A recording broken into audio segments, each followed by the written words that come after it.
So it's my birthday.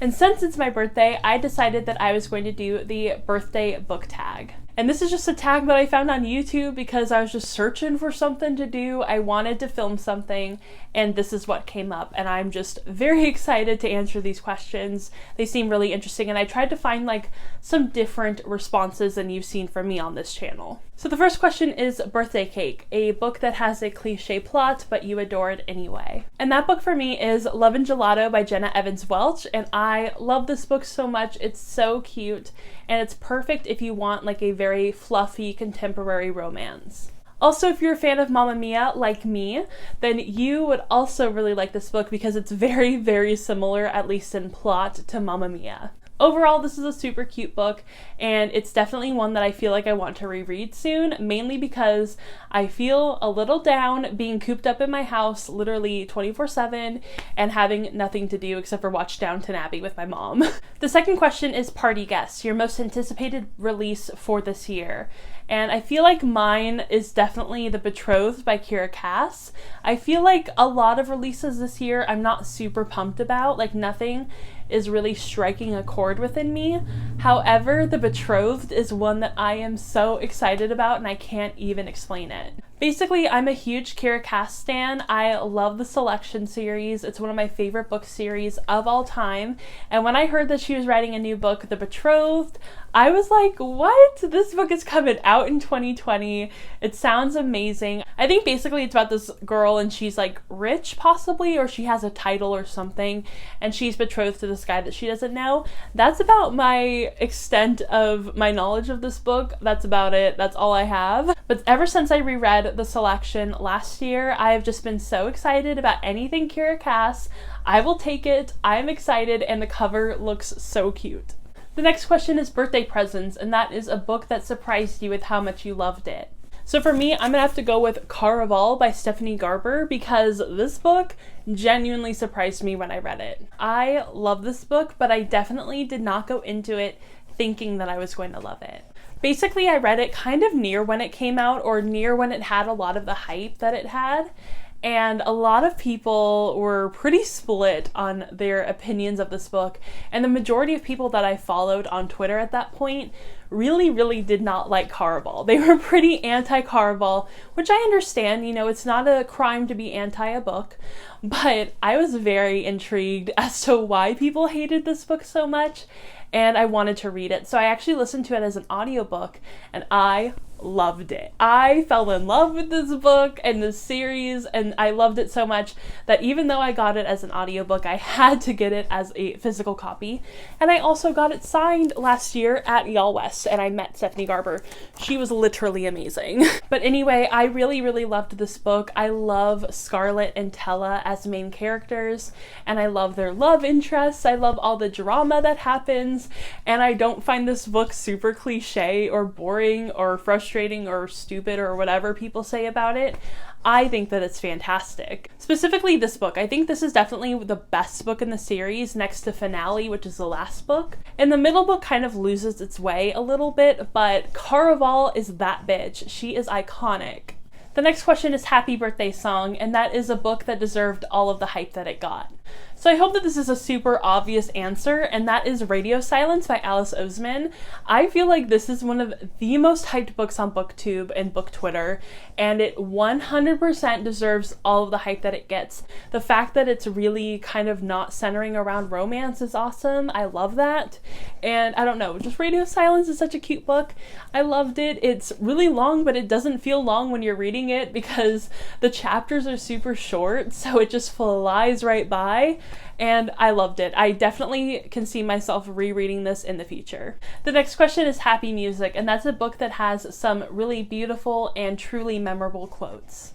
So for me, I have a really hard time memorizing any quotes. I feel like a lot of people, you know, just off the top of their head can give you their favorite quote. I am not one of those kind of people. I cannot quote a book even if I just read it. There's no way, even if I love a quote so much, there's almost no way that I can quote that for you. It's just not gonna happen. But I feel like one of the authors where I can, you know, kind of quote their work is definitely Shakespeare, and the one that I decided to go with is Much Ado About Nothing.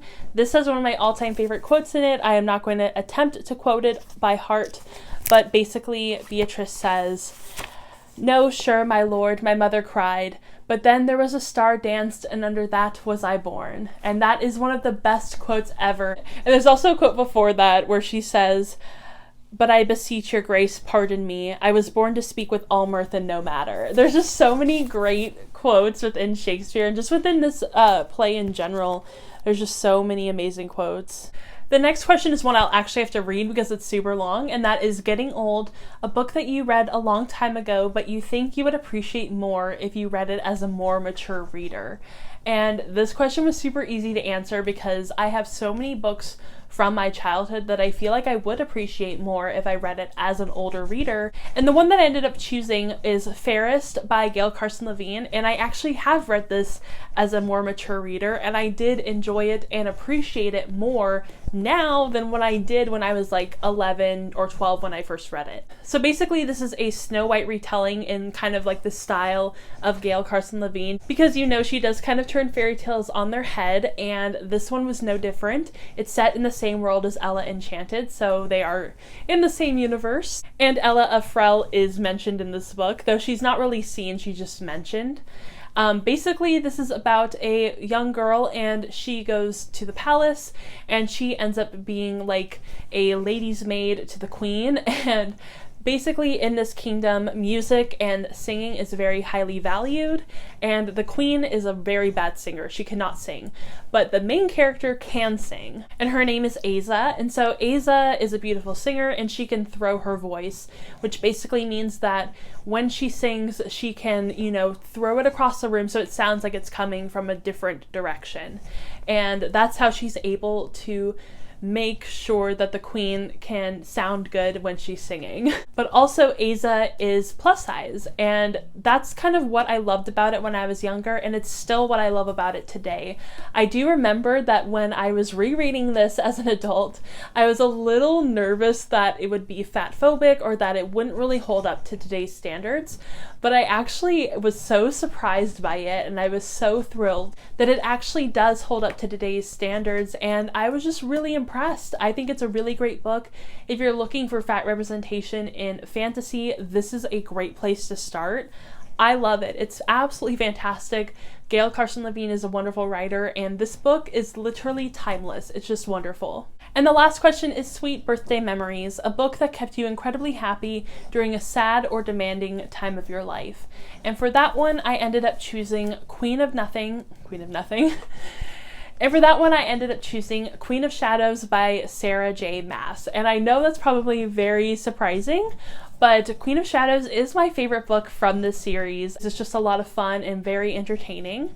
And this one happened to be my favorite one. It's like giant, it's massive. I remember carrying this book around when I was in like some random, I think I read this during a time where I was like super busy. I'm pretty sure I had American Women's History, I had Russian history, I think at the same time, and then I had American Women's Literature, and then I also had physics. So it was just like a crazy, busy, stressful time of my life, and I was reading the Throne of Glass series, and this book was just iconic. It was amazing. It really helped me through that time, and I just loved it so much. I can't tell you what this is about because it is like the fourth book in the series, but I loved it, and like just holding this book like actually makes me happy, which is so weird because I'm just like, I remember like sitting at my desk reading this book and just being like, oh, I love it so much. Oh, and I was dying over the series. Like I even read the second and third books on my phone, and I don't read books on my phone ever. And that's how you know how much I loved this series. It was just so wonderful. I loved it so much. The first line is, "There was a thing waiting in the darkness. It was ancient and cruel and placed in the shadows, leashing his mind. It was not of his world, and had been brought here to fill him with its primordial cord. Some invisible barrier still separated them, but the wall crumbled a little more every time the thing stalked along its length, testing its strength. He could not remember his name." I love this book so much. I 100% need to reread this series, but the problem is that I don't own the second and third books in physical format, so I need to get those paperbacks as soon as possible, and then I could totally do a reread. I don't think I need to reread the first book because I did do that video, and I'll link it down below, but I do need to reread the second, third, and fourth books, mainly because I need to read the other two, Tower of Dawn and Empire of Storms, and then the last one, Kingdom something. Kingdom of Ash. I can't believe I forgot the last book of the Throne of Glass series, Kingdom of Ash. Alright, so that was the video, that was the tag. I hope you guys really enjoyed it. I love doing tag videos, and I love trying to make them at least a little bit different than normal, especially since I feel like I can kind of repeat the books that I use in my videos. So I hope you guys enjoyed that, and if you did, go ahead and give it a thumbs up and subscribe to my channel. Also, go ahead and follow me on Instagram, Twitter, and Goodreads, and I will see you all in my next video. Bye! Ooh, I thought it'd be me and you. Oh.